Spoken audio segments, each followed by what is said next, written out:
नमस्कार मित्रांनो, आपले सगळ्यांचे पुन्हा एकदा स्वागत आहे. मित्रांनो, राज्यातील शाळा शिक्षकांसाठी ऐन गणेश उत्सवात आनंदाची बातमी. नेमकी काय आनंदाची बातमी ते जाणून घेण्याकरता व्हिडिओ शेवटपर्यंत पहा.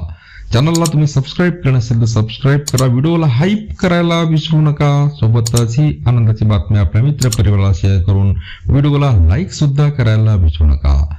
तर मित्रांनो, बातमी अशी येत आहे की राज्यात 20 ते 60% अनुदानित तत्वावर कार्यरत असलेल्या शाळांना वाढीव अनुदान लागू करण्यात आले आहे. त्यामुळे 52,276 शिक्षक शिक्षकेतर कर्मचाऱ्यांची वेतनवाढ होणार असून वाढीव टप्पा अनुदानासाठी 970 कोटी रुपयांहून अधिक निधी मंजूर करण्यात आलेला आहे. शालेय शिक्षण विभागाने याबाबतचा शासन निर्णय प्रसिद्ध केला आहे. शालेय शिक्षण विभागाने राज्यातील खासगी विनाअनुदानित व अंशतः अनुदानित शाळा, तुकड्या व त्यावरील कार्यरत शिक्षक शिक्षकेतर कर्मचाऱ्यांना वाढीव टप्पा अनुदान मंजूर केले आहे.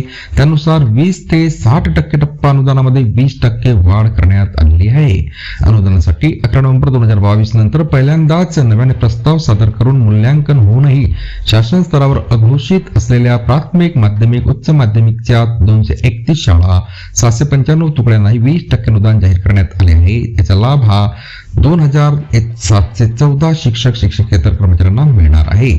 शासन निर्णयानुसार जाहीर करण्यात आलेल्या टप्पा अनुदानात प्रामुख्याने 20% टप्पा अनुदानावर असलेल्या 2,059 शाळा, 4,182 वर्ग तुकड्यांना अधिकचे 20% अनुदान मंजूर करण्यात आले आहे. याचा लाभ हा 15,859 शिक्षक आणि शिक्षकेतर कर्मचाऱ्यांना मिळणार आहे.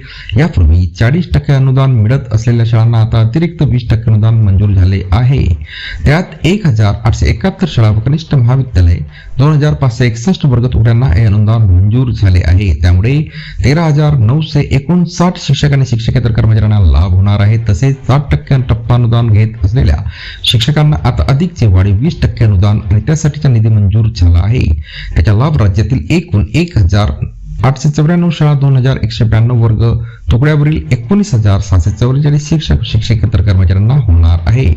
विविध निकषाची पूर्तता न केल्यामुळे अनुदानासाठी अपात्र ठरलेल्या शाळा, तुकड्या वर्गांना महाराष्ट्र स्वयं अर्थ साहित्य शाळा स्थापना आणि विनिमय 2011 मधील नियम 9 नुसार विवक्षित शाळा म्हणून मान्यता देण्यात आली आहे. संबंधित शाळा, तुकड्या वर्गांना कोणतेही अनुदान लागणार नाही असे स्पष्ट करण्यात आलेले आहे. मित्रांनो, पुन्हा भेटूया नवीन अपडेटसह पुढच्या व्हिडिओमध्ये. तोपर्यंत धन्यवाद.